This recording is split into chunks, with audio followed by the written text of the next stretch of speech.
Madame, mademoiselle, monsieur, bienvenue à Metro News. Voici les principaux titres qui seront développés aujourd'hui.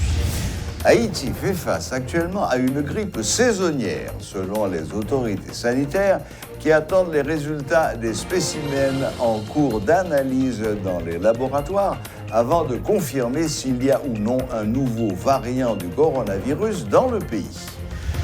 Le mandat du tiers restant du Sénat arrivera à terme le deuxième lundi de janvier 2022, selon les avocats Sonnet Saint-Louis et Elton Desinor.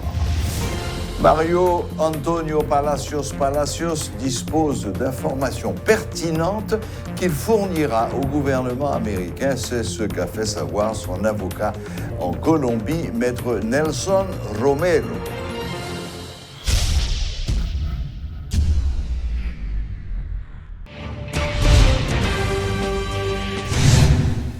Des cartes d'exemption contre le vaccin du coronavirus pour les personnes qui souffrent de pathologies graves sont possibles, confirme le directeur général du ministère de la Santé, Lauré Adrien.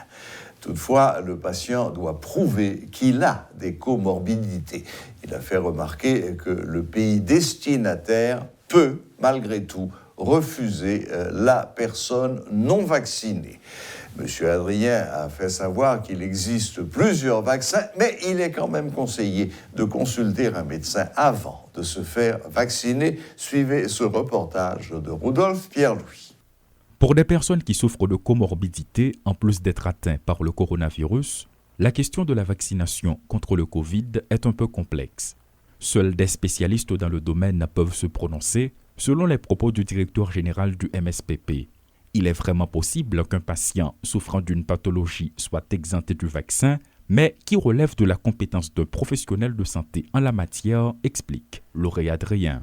Tout ceci pour vous dire que ce n'est pas on sésame que n'importe qui monde, parce que le pas veut prendre vaccin, il arrive et puis il dit docteur, mon papier pour dire que j'ai telle maladie, je ne peux pas prendre vaccin ou bien je ne peux pas prendre vaccin. Il faut que ça ait un bagage qui est bien documenté, qui prouve.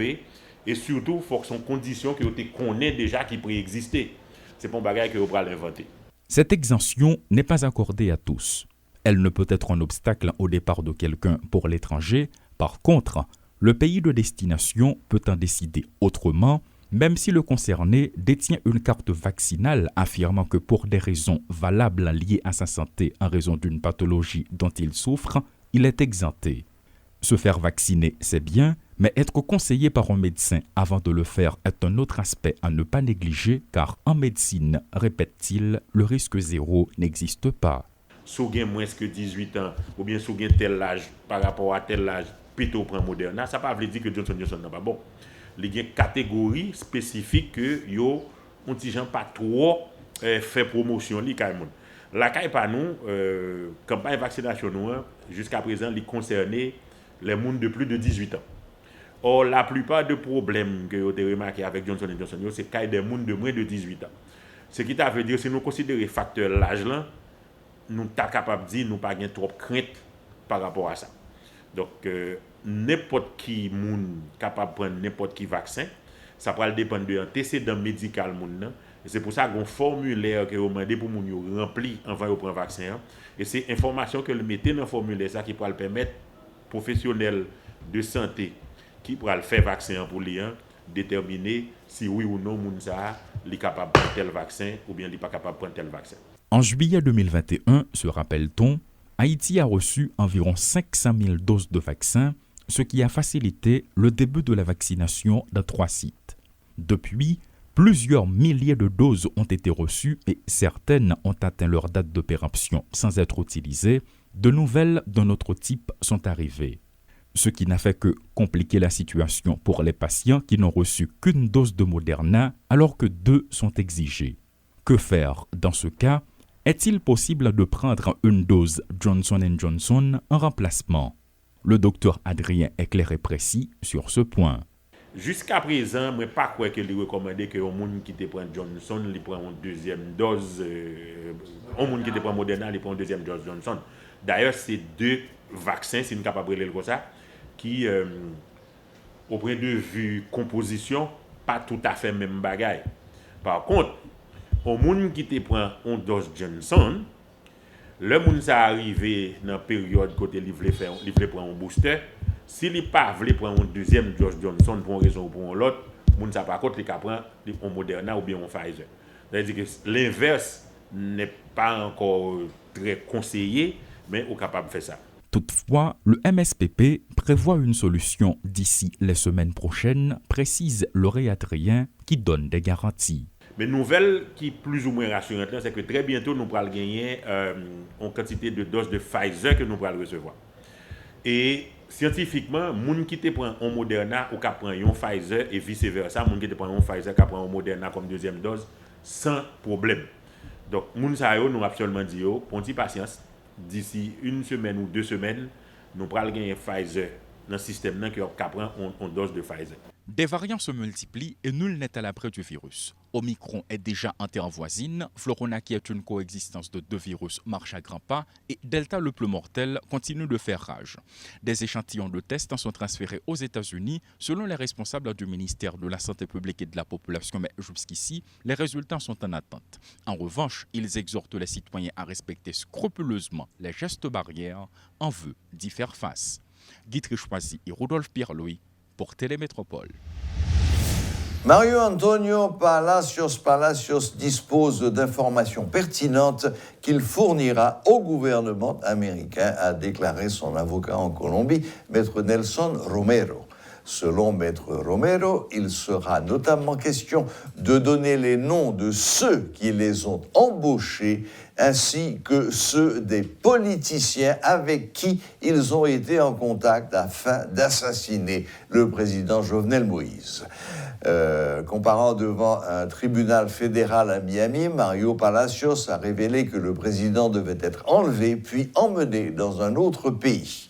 Échappé aux agents de la PNH après l'assassinat, Mario Palacios s'était rendu en Jamaïque et, après un certain temps, a demandé à parler aux autorités américaines, a indiqué son avocat. Il a été formellement inculpé de complot en vue de commettre un meurtre ou un enlèvement en dehors des États-Unis et d'avoir fourni un soutien matériel pour causer un décès, même en sachant qu'un tel soutien serait utilisé pour mener à bien le complot en vue d'un enlèvement ou d'un meurtre. Deux hommes de loi haïtiens estiment que le mandat du tiers restant du Sénat arrivera à terme le 2e lundi de janvier 2022. Maître Sonnet Saint-Louis et Elton Desinor ont fait remarquer que le Sénat est permanent et le renouvellement de son personnel se fait par tiers.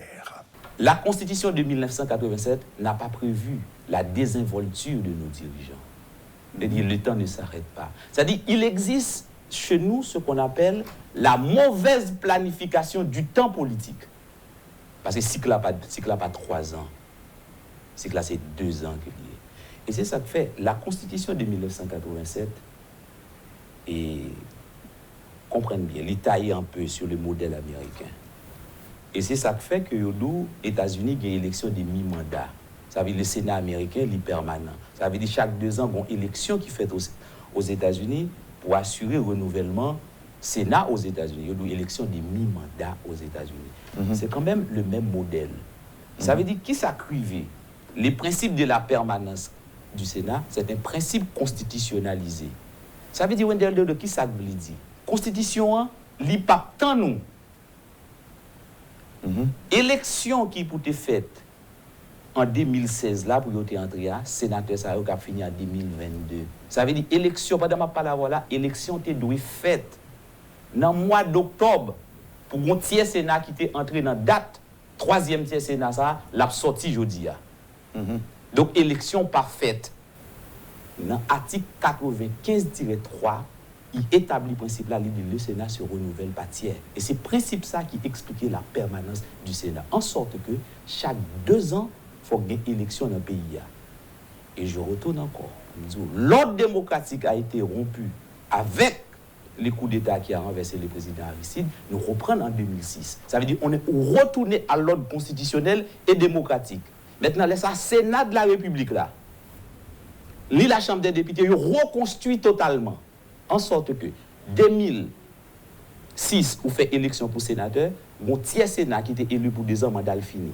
2008, 2010, 2012, 2014, 2016, 2018, 2020 et 2022. Il y a 2 articles. Il y a l'article 95, il y a l'article 93.3.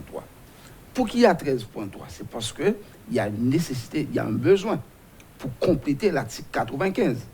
En 2 droits, quand il y a 2 articles, surtout en droit constitutionnel. Donc, l'article suivant tient en état l'article précédent. Donc, ça veut dire que l'article 95 parle de la durée du mandat qui est de 6 ans, et l'article 95 parle et le mandat sur le parti, chaque 2 ans, il faut qu'il y ait un renouvellement. Oui. Donc le mandat de ce tiers restant, au regard de l'article 95-3, l'a fini 10 janvier 2022. Il n'y a pas de discussion dans les débats. OK. Donc l'autre article 95 a pour respecter le cycle qui 2 ans, donc c'est pas 3 ans. Donc c'est changer totalement la Constitution. En attendant, nous pas chez la Constitution là. Donc tout sénateur là est censé entrer 2e lundi, mois de janvier 2016. Donc irrévocablement, il doit partir lundi prochain, ça fait 6 ans. Dans les faits, pas bien aucun élu dans le pays. Oui, bon, à tous les niveaux, que le national, départemental, local, pas bien. Donc d'ailleurs, nous avons désert constitutionnel, nous avons vide totalement. Ça veut dire que nous pas quelqu'un monde qui a un mandat constitutionnel légal dans notre pays à partir de lundi et 10 janvier 2022. La police nationale d'Haïti a honoré ce jeudi 69 policiers considérés comme des modèles exemplaires durant l'année 2021. La cérémonie s'est déroulée à l'Académie de police. C'était aussi l'occasion pour les responsables de l'institution policière de rendre hommage aux policiers victimes dans l'exercice de leurs fonctions. Le Premier ministre Ariel Henry a pris part à cette cérémonie. Dans une courte allocution, le chef du gouvernement a rendu hommage aux agents de la PNH tombés dans l'exercice de leurs fonctions. Fête de fin d'année vous permet de passer en bien à travers tout le pays. Vous retrouvez le goût de vivre à Port-au-Prince, en Pétionville, pas seulement là, dans tout le pays. Et nous voulons dire merci. Merci parce qu'ils font un effort extraordinaire. Et la population reconnaît. Merci au nom de la nation. De son côté, le directeur général de la police nationale, Franz Elbé, a annoncé que la lutte contre l'insécurité va se poursuivre. Voilà, la boucle est bouclée. Merci de nous rester fidèles et à la prochaine, même heure, même chaîne.